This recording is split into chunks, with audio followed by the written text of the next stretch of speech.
ఓ ప్రభుత్వాధికారి ఒక సంతకం పెడితే ఏమొస్తుంది? నెల నెల జీతం వస్తుంది.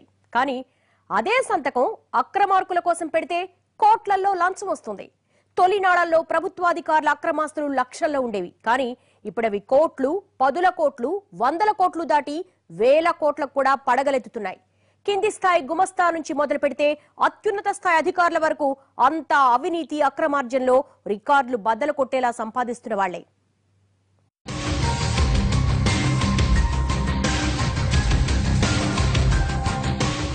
ఒక్క సంతకానికి 50 కోట్ల లంచం. ఈసారి ఇంట్లో వెండి బకెట్లు, బంగారం బిస్కెట్లు. ఆ చిన్న సారు దగ్గర 500 చెప్పుల జతలు. ఆ పెద్ద సారు అక్రమాస్తి 1000 కోట్లకు పైమాటే. రికార్డులు బద్దలు కొడుతున్న అవినీతి అధికారులు. అవును, గిన్నిస్ బుక్ రికార్డుల వాళ్లు అవినీతి కూడా పరిగణలోకి తీసుకుంటే ఆ రికార్డులు నమోదయ్యేది, వరుసపెట్టి అవి బద్దలయ్యేది కూడా మన దేశంలోనే. అవును, అవినీతికి కేర్ ఆఫ్ అడ్రస్ గా మారిపోయిన మన దేశంలో చిన్న సంతకం దగ్గర నుంచి పెద్ద ప్రాజెక్టు వరకు, చిన్న క్లరికల్ స్థాయి అధికారి నుంచి డైరెక్టర్ స్థాయి అధికారి వరకు అందరూ అవినీతి బాటలో అడుగులేస్తున్న జనులే.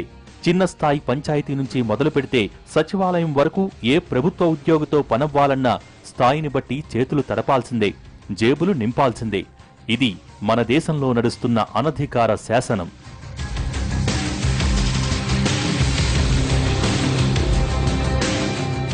ఒక్కో ఊళ్ళో 10-15 ఇళ్లు, డ్రెస్సింగ్ రూంలో వందలాది వాచీలు, కొడుకులు కూతుళ్లకు ఐఫోన్లు, కార్లు, క్రెడిట్ కార్డులు, బాత్రూంలో వెండి బకెట్లు, బెడ్రూంలో బంగారం బిస్కెట్లు, సొంతంగా షాపింగ్ సెంటర్లు, అయిన వారి కోసం ఆస్పత్రులు, దొరికిన చోట ఎకరాల కొద్దీ భూములు.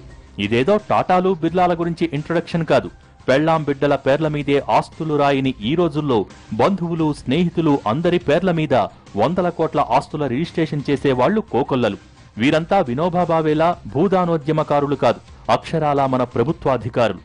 అవును, వీరంతా పుట్టుకతో కోటీశ్వరులు కాదు, కాకపోతే తమకు దక్కిన అధికారంతో కోట్లు సంపాదిస్తున్న అవినీతి అధికారులు.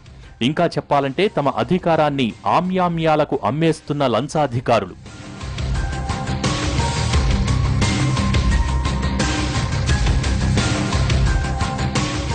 వీళ్లందరి దారి అడ్డదారే.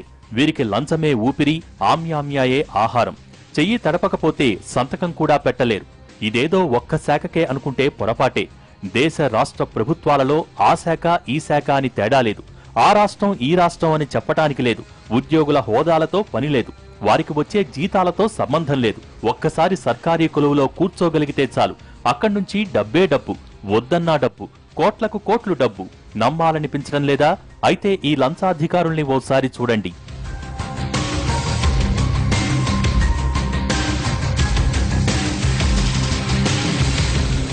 ఈ పెద్దసారు పేరు పాము పాండురంగారావు. ఇంటి పేరు పామే అయినా ఒంటి తీరు మాత్రం తిమింగలం కన్నా ఎక్కువే. అయ్యగారు ఏసీబీ చరిత్రలోనే బాహుబలిలా రికార్డులు క్రియేట్ చేశారు. ఇప్పటివరకు 100-200 కోట్ల ఆస్తులు బయటపడితే అమ్మో అనుకునే అవినీతి నిరోధక శాఖ అధికారులకు దిమ్మ తిరిగే షాకిచ్చారు ఈసారు. ఏపీ ప్రజారోగ్య శాఖ ఇంజనీరింగ్ చీఫ్ గా పనిచేస్తున్న పాముగారిళ్లలో జరిగిన ఏసీబీ దాడుల్లో దిమ్మ తిరిగే నిజాలు బయటకొచ్చాయి. వచ్చిన అధికారులకు అయ్యగారు దిమ్మ తిరిగే సినిమా చూపించారు. బాహుబలి 2 కలెక్షన్ల వర్షం కురిసినట్టు అయ్యగారి అక్రమాస్తుల చిట్టా రోజులు కాదు, వారాల తరబడి లెక్కేసినా తరగనంతలా పెరుగుతూ వస్తోంది. ఒకానొక టైంలో పాముగారి ఆస్తుల మార్కెట్ విలువ 1000 కోట్లు దాటేసింది.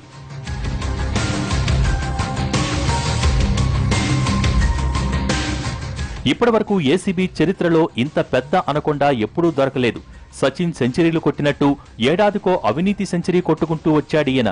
అయ్యగారి ఆస్తులు తన పేర కాకుండా బంధువులు, స్నేహితుల పేర్ల మీద పెట్టాడు. విజయవాడలో మొదలుపెట్టిన సోదాలు విశాఖ, విజయనగరం, గుంటూరు, పశ్చిమ గోదావరి, హైదరాబాద్ సహా మొత్తం 11 నగరాలలో సాగాయి. వజ్రాల హారాలు, బంగారు నగలు, వెండి కంచాలు, నోట్ల కట్టలు, బంగారు బిస్కెట్లు.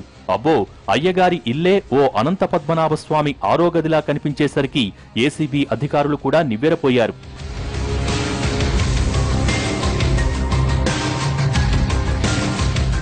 పాముకి నిలువెల్లా విషం అన్నట్టు పాముసారికి కూడా నిలువెల్లా ఆలోచనలే. సీబీఐకి కూడా దొరకనంత పక్కాగా అవినీతి చేస్తాడు. ముందుగా తన అక్రమార్జనతో ఆస్తులు కొనుగోలు చేసి వాటిని బామ్మర్దులు అత్తమామల పేర్లపై రిజిస్టర్ చేయిస్తాడు. ఆపై ఆ ఆస్తుల్ని గిఫ్ట్ కింద తిరిగి తన భార్యకు ఇచ్చేసేలా చేస్తాడు. ఇలా అయ్యగారు వేసిన ఎత్తులు చూసి అధికారులకే దిమ్మ తిరిగిపోయింది. అయ్యగారికి ముందు జాగ్రత్తలు కూడా చాలా ఎక్కువ. కోడల పేరు మీద విశాఖలో ఓ పెద్ద ఆసుపత్రి కట్టించడంతో పాటు తన ఇంట్లోనే 3 ఏళ్లకు సరిపడా డ్రై ఫ్రూట్స్ స్టాక్ పెట్టించుకున్నాడు. ఏపీ అవినీతి అధికారుల చరిత్రలో పాముగారి రికార్డులు ఇప్పట్లో బద్దలయ్యేలా లేవు.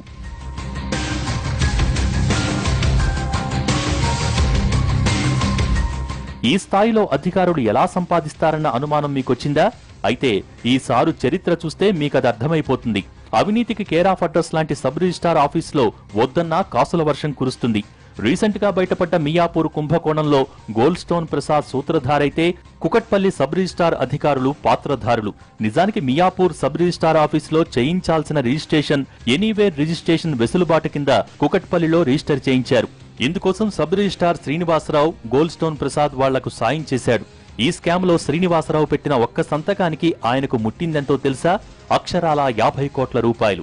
1000 కోట్ల రూపాయల ఈ స్కామ్ లో చిన్న ఫేవర్ చేసి సంతకం పెట్టినందుకు సబ్ రిజిస్ట్రార్ శ్రీనివాసరావుకి ముట్టిన మొత్తం ఇది.